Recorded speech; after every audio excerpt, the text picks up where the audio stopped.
الحمد لله رب العالمين والصلاة والسلام على خاتم الأنبياء والمرسلين سيدنا محمد وعلى آله وصحبه أجمعين. أعوذ بالله من الشيطان الرجيم.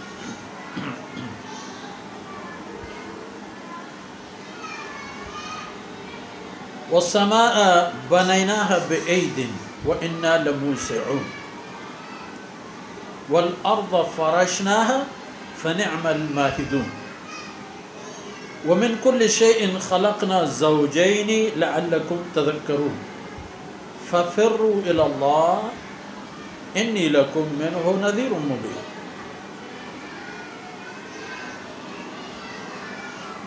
سبحانك لا علم لنا إلا ما علمتنا إنك أنت العليم الحكيم. رب اشرح لي صدري ويسر لي أمري واحلل عقدة من لساني يفقه قولي واجعل لي وزيرا من أهلي رب زدني علما وارزقني فهما. ثم أما بعد. گرامی قدر بھائیوں بہنوں اور پیارے بچوں، ایک تو یہ بات ہوئی کہ اللہ رب العزت کے ساتھ بگاڑ کا راستہ لینے والوں کا کیا حشر ہوگا اور ان جیسے لوگوں کا انجام کار کیا ہوگا. بطور نمونہ چند اقوام کی باتیں آئی. وہ قومیں ایسی تھیں کہ جن میں صلاحیتوں کی برمار، انواع و اقسام کی استعدادات سے لیس، انبیاء علیہ السلام سے ٹکر لینے کا انہوں نے سزا پایا. اپنے وقت کے نبی سے جھگڑا اور تنازع نے ان قوموں کو صفحہ ہستی سے حرف غلط کی طرح مٹا دیا.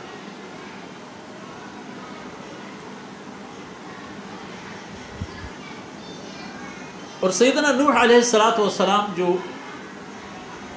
اس حوالے پر پہلے رسول ہیں کہ ان کی قوم نے ان سے اختلاف کا راستہ اپنایا اور انہیں شدائد کے ساتھ ستایا، پریشان کیا، اور آخر الامر روئے زمین پر اللہ کا کوئی بھی نافرمان باقی نہیں رہا. جو لوگ زندہ رہے وہ صرف وہی لوگ تھے جو سیدنا نوح علیہ السلام کے ساتھ تھے. کوئی اور انسان زمین میں باقی نہیں بچا. انسان، حیوان، چرند پر کچھ نہیں. اب یہاں ان حقائق کا کچھ اشارہ آ رہا ہے کہ جو انسان کے لیے ہے تو عادی چیز، معمولی چیز ہمیشہ، لیکن یہی معمولی چیزیں دراصل انسان کی وجود کے لیے اساس و بنیاد ہیں.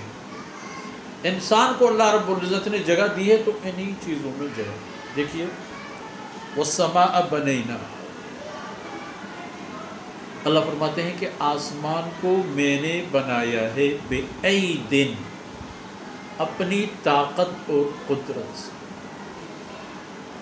یعنی پہلے اللہ کی مرضی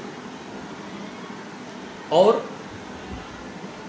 اللہ رب العزت کی مشیت، اور پھر ساخت میں اس کے بنانے میں ڈیزائن وہ اللہ کی اپنی مرضی، پسند، اور اس کو بنانا اپنی طاقت اور اپنی صلاحیتوں سے جو اللہ رب العزت کی شان کے مطابق.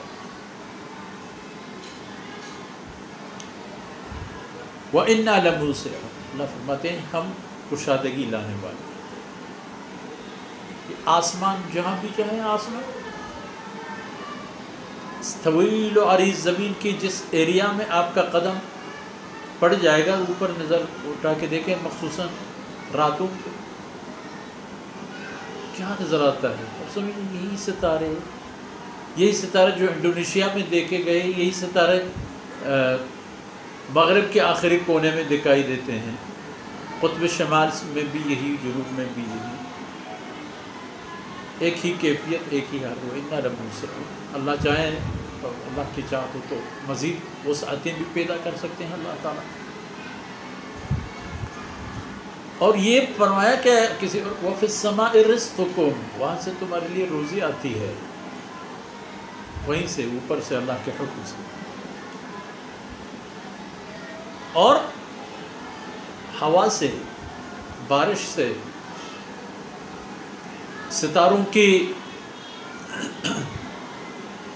چمکاہٹ سے اور سورج کی تپش سے، یہ سب اوپر ہے. وفی السماء رزقکم والارض مددناها،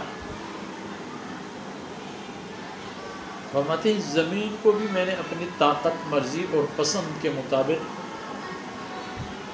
بچھایا ہے، ایک بچھونا بنایا، جسے آپ ایک بچھونا سمجھیں. اور کیسا؟ الم نجعل الارض کفاتا احیاء و اموات، اس زمین کو اتنے باکفایت بنا دی انسان کے لیے کہ اس کی زندگی اور موت کے سارے معاملات زمین سے متعلق ہیں. زندے کو بھی کافی، مردے کو بھی. جب تک زندہ ہے کافی، جب مر جائے گا اس وقت بھی کافی.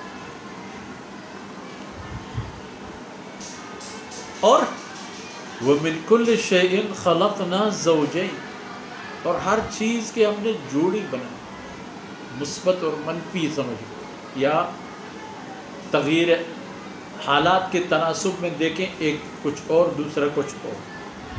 آسمان بلندی میں، زمین نیچے، روشنی تاریکی، گرمی سردی، اور معقولات و مشروبات میں بھی یہی چیز. من کل شیء خلقنا زوجین. اور یہ سب کچھ کیوں؟ لعلکم تذکرون، اے انسان تاکہ تو نصیحت حاصل کرو، تاکہ انسان کے لیے پند اور نصیحت اور درس عبرت ہو. اور اس کو جب یہ کہا جاتا ہے کہ اللہ رب العزت کے نظام کائنات میں اللہ نے تمہیں آقا کے مقام دی، بھئی آپ رہیں یہاں، زراعت کریں یہاں، سلطنت چلائیں یہاں، شکار کے لیں یہاں، کھائیں پیئیں سوئیں جاگیں گھومیں پھریں، یہ سب آپ کے لیے آسانی پیدا فرمائی. لیکن حقیقت یہ ہے، یہ اس لیے ہے کہ تا وقتی کہ پیغام آئے. جب پیغام آیا کہ قولوا لا الہ الا اللہ، تو پھر سمجھنے میں دیر نہ کرے کہ جس زمین پر آپ بود و باش کرتے ہیں، جن خوراکی اسباب اور وسائل آپ کے لیے زمین سے نکلتے ہیں یا آسمان سے آتے ہیں، جہاں کہیں سے بھی آتے ہوں، اللہ کی ذات کی طرف سے ہیں، اور آپ فوری طور پر مقصد کی طرف متوجہ ہو جائیں. اور انسان کا مقصد کچھ اور نہیں، اللہ کی بندگی. پھر کیا کرنا ہے؟ فَفِرُّوا إِلَى اللَّهِ بلا تاخیر، بلا تاخیر اور بلا توقف اور بلا تأمل، دوڑتے چلو، بھاگتے چلو اللہ کی طرف، یعنی اللہ کی رضا کی، ان اعمال کی طرف جن سے اللہ راضی ہو، ان احکامات کی طرف جن سے اللہ کی رضا نصیب ہو. فَفِرُّوا، دوڑتے ہوئے بھاگتے ہوئے جاؤ، جس طرح کوئی درندہ سے بھاگ جاتا ہے. اِنِّی لَکُم مِّنْهُ نَذِیرٌ مُّبِینٌ،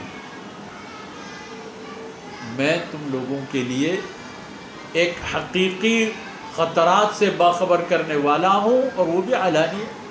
میں بھی علانیہ، اور جن حقائق سے تمہیں ڈراتا ہوں وہ مصائب اور حقائق بھی علانیہ. اس لیے تمہیں ایک خیر خواہانہ انداز اللہ کی طرف بلاتا ہوں، اللہ کی رضا کی طرف بلاتا ہوں، اللہ کے فرمودات کی طرف بلاتا ہوں، تاکہ تمہیں پتہ چلے جو مقصد زندگی ملی ہے اس کے پیچھے بھاگنا ہے. بقی وسائل زندگی اور زندگی کی لذات اور زندگی کے جلوے، ان کے پیچھے بھاگنا نہیں ہے. یہ تو اللہ رب العزت نے آسانی پیدا فرما دی ہے تاکہ انسان انس پکڑے اور یہاں چند عرصے کے لیے جب رہتا ہے اس رہن سہن میں کچھ مزہ آ جائے اس کو، لیکن مقصد تو یہ نہیں ہے. مقصد اللہ کی بندگی، اور وہ کس طرح؟ اللہ کے کلام اور جناب رسول اللہ صلی اللہ علیہ وسلم کے عمل کے مطابق. آج اتنا ہی کافی ہے. اللہ رب العزت کوتاہیوں سے درگزر فرمائے. جو کچھ عرض کیا گیا میرے اور آپ کی دین و دنیا کی خیر کے سبب بن جائیں. وصلی اللہ علی نبینا محمد وعلی آلہ وصحبہ.